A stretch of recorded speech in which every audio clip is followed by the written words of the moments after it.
welcome back to my YouTube channel.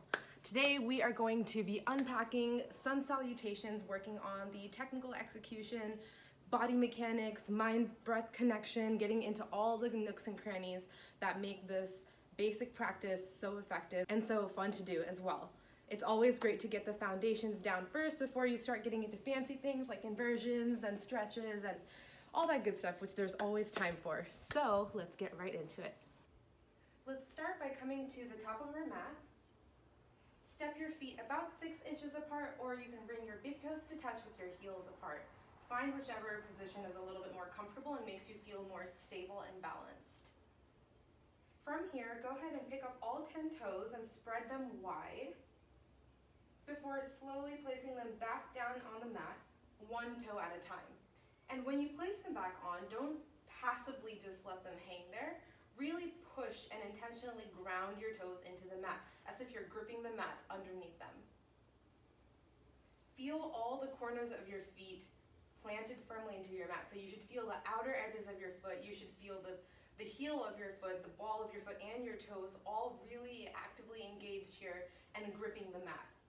Something that you'll notice that happens automatically when you're standing correctly is that your thigh muscles will engage. Your kneecaps will lift up and your thigh muscles will engage so that you feel really rock solid. If someone were to come over, for example, and try to just push you over, you shouldn't tip over that easily. You should be really, really grounded here. So continuing to move up, like I mentioned, lift up your kneecaps to engage your thighs. Engage your glute muscles here, tucking in ever so slightly so that you're not splaying out your lower back. You want to actively engage your core here. And what will happen naturally is your ribs will start to pull in. Rather than opening out and forward, you really want to pull them back in here. You're really solidifying and protecting your entire 360 core here, all the way around. Moving on up, roll your shoulder blades down the back, sort of protecting and supporting your spine here. Shoulders are down away from the ears. Hands can come down by your sides to begin.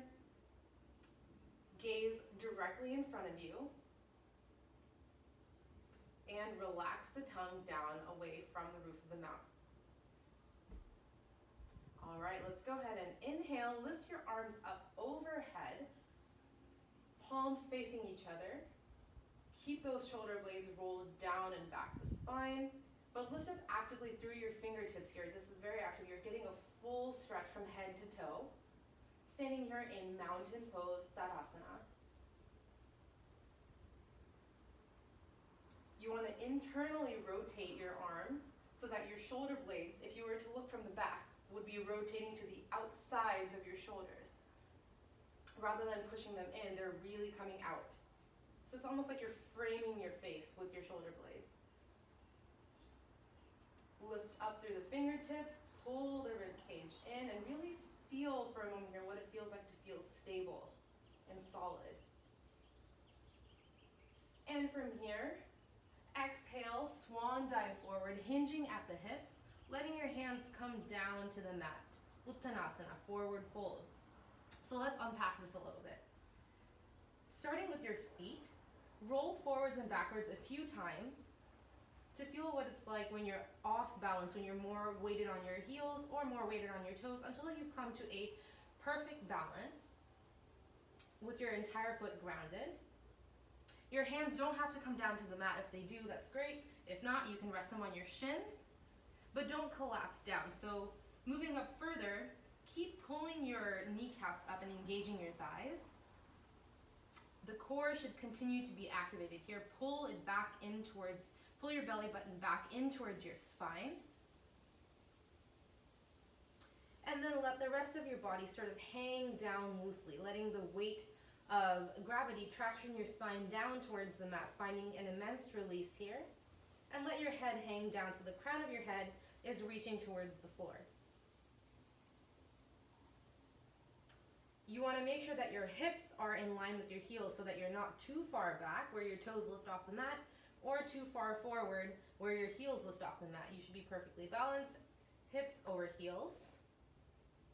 And then inhale, hands can again stay on the mat or come to your shins. Halfway lift, Ardha Uttanasana. Go ahead and extend your spine to the front of the room or wherever you're facing. Crown of your head reaches forward, gaze is also forward.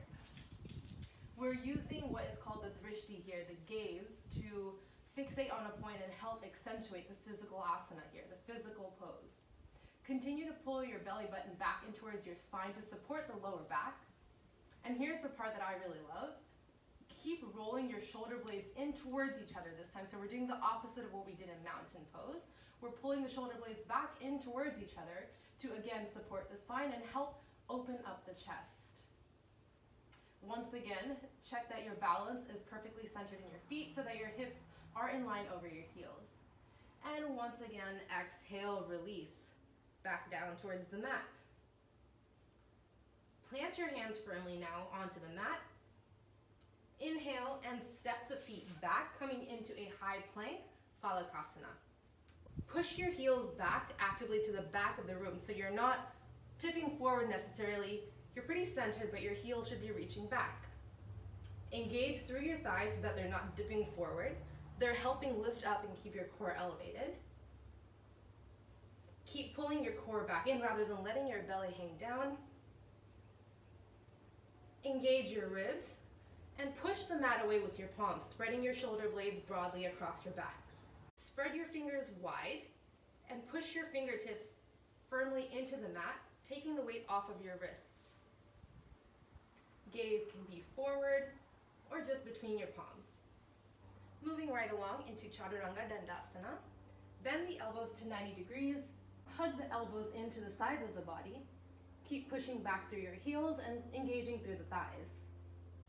Inhale, roll over the tops of your toes, pulling forward with your hands until your chest lifts up and through. Keep your thighs engaged here, pressing firmly into the tops of your feet. Pull your shoulder blades in towards each other to open the chest. And exhale, push the hips up and back, coming into downward facing dog, Adho Mukha Svanasana. In Adho Mukha Svanasana, let's start with the hands first. Spread your fingers wide and push the weight into the roots of your fingertips instead of the wrists. Actively push your fingertips into the mat and create like a gripping motion with your hands that almost feels like a vacuum or a suction, as if you are trying to suck the mat into the center of your palm. You'll notice this takes some of the weight and pressure off of your wrist. This hand grip is called the hasta bandha, or the hand bind. It's a solid foundation that you can use for a lot of inversions and balances as well.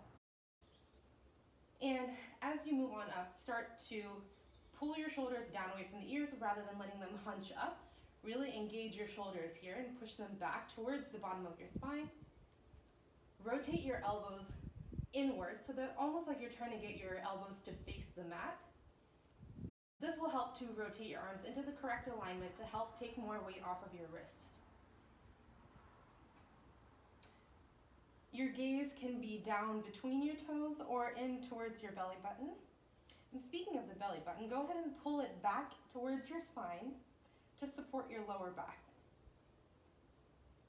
Finally, keep pushing your heels down, reaching towards the mat.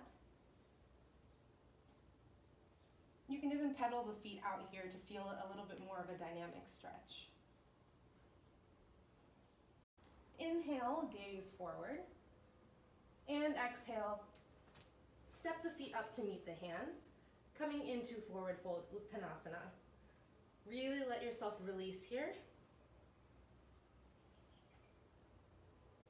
Inhale, halfway lift, Ardha Uttanasana. Plant the hands on the shins or the mat. Extend the spine forward. Pull the shoulder blades in towards each other. Engage the belly. And exhale, release, roll forward. Inhale, ground the feet. Start swan diving the arms up into the air. Coming into mountain pose, Tadasana. Once again, thinking about the foundations here, the feet, gripping the mat underneath your toes or engaging your pada bandha, your foot bind. And exhale, release the arms to the sides. Now obviously we wouldn't go that slow when we are going through an actual flowing practice. I wanted to spend a bit more time unpacking the full body mechanics of each basic pose so that you can remember these cues throughout your flow. Now let's go through that flow a little bit faster this time, but keeping in mind the very key things that will help us engage the most important things in each pose. Inhale, plant the feet down, engage the thighs, lift the arms up, mountain pose, Tadasana. Shoulder blades come out towards the sides of the body, lift up through the pinkies. And exhale, hinge forward. Forward fold, Uttanasana. Release, let the gravity traction your spine down towards the mat. Inhale, halfway lift, Ardha Uttanasana. Plant the hands, extend the spine forward. Pull the shoulder blades in towards each other and engage the belly.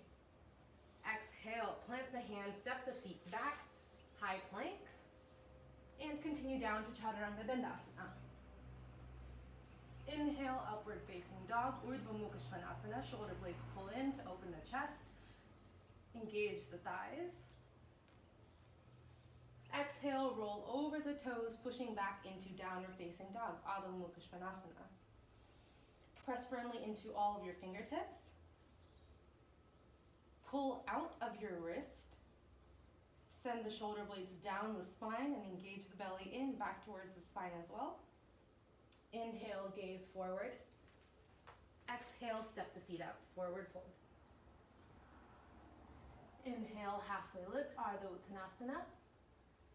And exhale, forward fold. Inhale, mountain pose, Tadasana. Exhale, hands at the sides. We'll do one more flow, breath to movement. Inhale, arms up, mountain pose, Tadasana. Exhale, forward fold, Uttanasana. Inhale, halfway lift, Ardha Uttanasana. Exhale, high plank, Balasana. Continue to Chaturanga Dandasana.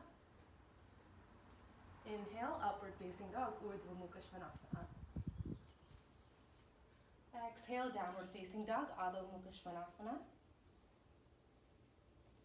Inhale, forward fold. And exhale. Inhale, halfway lift, Ardha Uttanasana. Exhale, Uttanasana, forward fold. Inhale, arms up, mountain pose, Tadasana. Exhale, hands down, Samasthiti.